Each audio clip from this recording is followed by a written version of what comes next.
भर कर जेबों में आशाएं, दिल में है अरमान यही, कुछ कर जाएं, कुछ कर जाएं। सूरज सा तेज नहीं मुझ में, दीपक सा जलता देखोगे। सूरज सा तेज नहीं मुझ में, दीपक सा जलता देखोगे। अपनी हद रोशन करने से तुम मुझको कब तक रोकोगे, तुम मुझको कब तक रोकोगे। Honourable principal sir, respected HOD sir, respected faculty members, dear friends and my lovely juniors. I am Adarsh Tiwari and I am here to share my experience in this farewell ceremony. First of all, I would thank juniors for this lovely arrangement. जैसा कि कल हम सबने हिंदी दिवस मनाया, तो इसीलिए हिंदी दिवस को डेडिकेट करते हुए मैं अपने आगे की स्पीच हिंदी में ही कंटिन्यू करना चाहूंगा। इस परिसर में मेरा अनुभव शायद सबसे ज्यादा उतार चढ़ाव वाला रहा है। एंट्रेंस एग्जाम में अच्छी रैंक लाने के बाद जब सीट लॉक करने से पहले मैं कॉलेज विजिट पे आया था, तो सबसे पहले मेरी मुलाकात HOD सर से हुई थी। सर ने मुझे यह बताया कि शिक्षा की दृष्टिकोण से इस कॉलेज का माहौल सर्वोत्तम है, और अपने कोर्स के दौरान मैंने हर क्षण यह अनुभव भी किया है। शुरू से ही मुझे स्टोरी राइटिंग का बहुत शौक था, लेकिन एक शिक्षक होने के नाते जो भाषा शैली का प्रयोग करना चाहिए, उसकी शिक्षा हमें अतुल सर से मिली। कितना वेस्टर्न इन्फ्लुएंस होना चाहिए, ये शुक्ला सर ने सिखाया। अध्यापक जीवन की मर्यादाएं पाठक सर ने सिखाई। अनुशासन के पर्याय बन कन्हैया सर हमारे साथ खड़े थे। एक वक्त ऐसा भी आया जब आलोचनाओं का सामना करना पड़ा, लेकिन कविता मैम ने ओपनली जैसे सपोर्ट किया और विश्वास दिखाया। उसमें मुझे एक गुरु के विश्वास के साथ एक माँ की ममता का मिश्रण नजर आया। इस व्यक्तिगत मैम के आशीर्वाद के साथ ये 2 साल इतने अच्छे से कट गए कि अनुभव ही नहीं हुआ जैसे कल की भी बातें हो। इस व्यक्तिगत अनुभव को मैं जूनियर से ये कहना चाहूंगा कि सचिन तेंदुलकर ने कहा था कि हर आलोचनाओं का जवाब काम से दे दीजिए। इसी को अनुसरण करते हुए मैंने भले साधारण सी बात लगे, लेकिन अपने अपियरिंग वर्ष में ही सीटे की एग्जाम पास किया, और उसके बाद देखा कि मेरे सारे आलोचक मेरे प्रशंसक बन गए। तो इसी पे मैं 2 पंक्तियां कहना चाहूंगा कि दुनिया बदली है जिसने भी, पहले उसको इनकार मिला। दुनिया बदली है जिसने भी, पहले उसको इनकार मिला। अपमानों का हार मिला और कानों का उपहार मिला। अविश्वासों में विश्वास भरो, लहरों के विपरीत चलो। अविश्वासों में विश्वास भरो, लहरों के विपरीत चलो। हाथों में विजय मसाल लिए, विश्वास से अपने खड़े रहो, विश्वास से अपने खड़े रहो। गुरुजनों को प्रणाम करते हुए मैं हास्य हेतु अपने कुछ काल्पनिक अनुभव भी साझा करना चाहूंगा अपने जूनियरों के साथ। और इसमें आप आपसे अगर मुझसे कोई गलती हुई तो आपसे क्षमा प्रार्थी हूँ। फाइल्स के आधार पे मैं बीएड का वर्गीकरण दो भागों में करना चाहूंगा। एक ऐसे विद्यार्थी जो खुद से फाइल लिखते हैं और दूसरे ऐसे विद्यार्थी जो उनकी फाइल से कॉपी करते हैं। हमारी क्लास में जब भी हम अनूप भैया से फाइल मांगा करते थे तो वो कहते थे भाई मैं नहीं दूंगा, मेरा अलग होना चाहिए। भाई तू कोई किताब लिख रहा है क्या कि पेटेंट कराना है उसे? लेकिन फाइल दूसरे की फाइल से छापने वाला भी एक अच्छा अध्यापक हो सकता है, ऐसा मेरा व्यक्तिगत मानना है।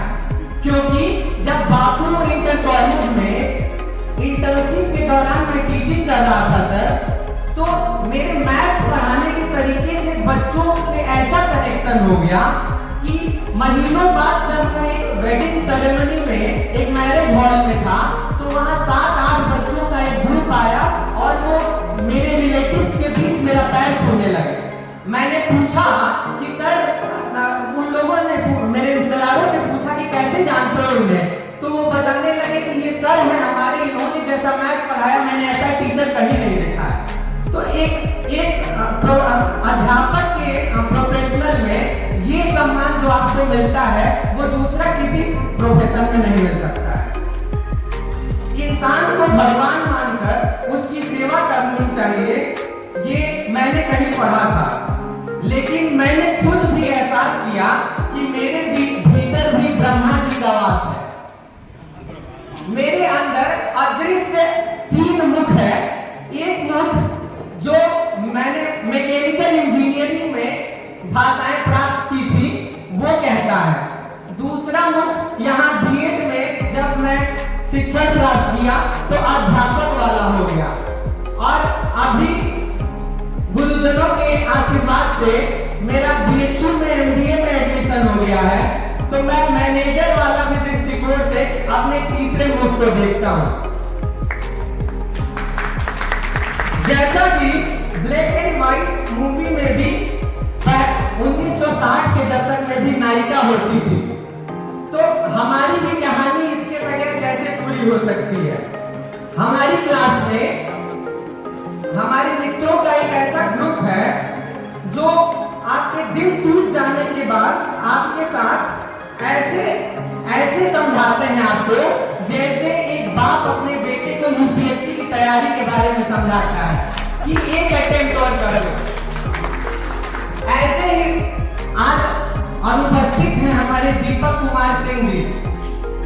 इनका एक वक्त था जब ये डेली फोन करके बोलते थे भाई सीटेट का एग्जाम है, कुछ मोटिवेशनल वीडियो भेज दो। हाँ, मेरा ब्रेन डाइवर्ट हो रहा है। फोन कर करके ये इतना ज्यादा परेशान किए कि मैं सुबह उठते ही पहले कुछ मोटिवेशनल वीडियो इनको भेज देता था कि भाई फोन मत करना, आपका हार्ट ब्रोकन टैक्स मैंने पे कर दिया है। ऐसे ही एक दिन हम सारे फ्रेंड्स प्लान कर रहे थे तो हमने राहुल मिश्रा जी को कॉल किया कि भैया बनारस घूमने चला जाए। तो इन्होंने बोला कि रेलवे के एक इम्पोर्टेंट प्रोजेक्ट पे काम कर रहा हूँ। फिर कुछ दिन बाद 2 आइसक्रीम वाली फोटो लगाए सामने बनारस। मैंने कॉल किया तो बोले कि माता जी के साथ आइसक्रीम खाने यहाँ आया हूँ।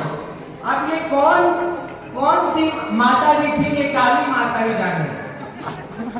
हमारे प्रिय मित्र अमित पाठक की बात करते हैं, इन्हें ऑनलाइन रहने का इतना शौक है कि फोटो कॉपी की शॉप पर भी जाते हैं तो टेक्स्ट मैसेज करके पूछते हैं भाई कितनी कॉपी निकाली है। तो ऐसा रहा हमारा उतार चढ़ाव वाला ये 2 साल, जहां पे समय की मर्यादाओं को ध्यान में रखते हुए मैं कुछ ऐसे मोमेंट जरूर बताना चाहूंगा जिसे मिस नहीं किया जा सकता है। मैं एक बार लखनऊ था और अचानक से निर्णय हुआ कि यहाँ प्रैक्टिकल होने वाला है, तो फिर मैंने जल्दी से टिकट बुक किया कि सुबह कृषक से आके और यहाँ पे प्रैक्टिकल अटेंड करेंगे। फिर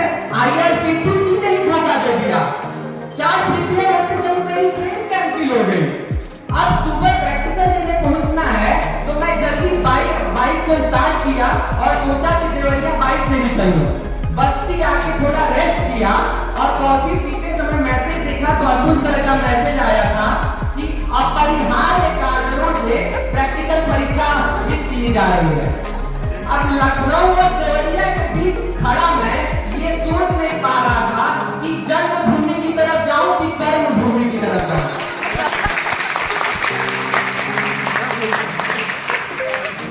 हमारे भैया सुभाष कुशवाहा जी हैं, इनकी एक बात मैं जरूर आपको बताना चाहूंगा कि ये हर स्टूडेंट को कहते हैं कि ये मेरा रिलेटिव है और मौका मिलते ही नेटवर्क मार्केटिंग शुरू कर देते हैं। कहते हैं कि सुशील कुमार हमारे इंस्पिरेशनल गाइड हैं और वो कहते हैं 365 रिश्तेदारों को प्लान प्रस्तुत करिए, आपका बिजनेस मॉडल सेट है। तो फाइनली एक ऐतिहासिक मोमेंट जरूर शेयर करना चाहूंगा कि टूर पर जाते समय सुबह 6 बजे कॉलेज आना था और भाई साहब मेरी मॉर्निंग ही 8 बजे होती है। अब ऐसे में 10 अलार्म लगाकर 6 बजे से पहले 5 मिनट पहले जगह 5G की स्पीड में तैयार होकर घर से बाहर निकला ही था कि ऊपर से कबूतर ने प्रसाद गिरा दिया। तो ऐसा था हमारा टीचिंग अनुभव। आखिरी में मैं 4 लाइन बीएड के उन हतोत्साहित लोगों को समर्पित करना चाहूंगा जो सुप्रीम कोर्ट के निर्णय से ज्यादा प्रभावित है। मैं ये कहना चाहूंगा कि तू खुद की खोज में निकल, तू किस लिए हताश है। ये लाइन मुझे हमेशा मोटिवेशन प्रदान करती है, इसलिए मैं अपने जूनियर्स को डेडिकेट करना चाहूंगा। तू खुद की खोज में निकल, तू किस लिए हताश है, तू चल, तेरे वजूद की समय को भी तलाश है, समय को भी तलाश है। चरित्र जब पवित्र है तो क्यों है ये दशा तेरी, चरित्र जब पवित्र है तो क्यों है ये दशा तेरी। ये पापियों को हक नहीं कि वो ले परीक्षा तेरी। तू खुद की खोज में निकल, तू किस लिए हताश है, तू चल, तेरे वजूद की समय को भी तलाश है, समय को भी तलाश है। Thank you so much for listening.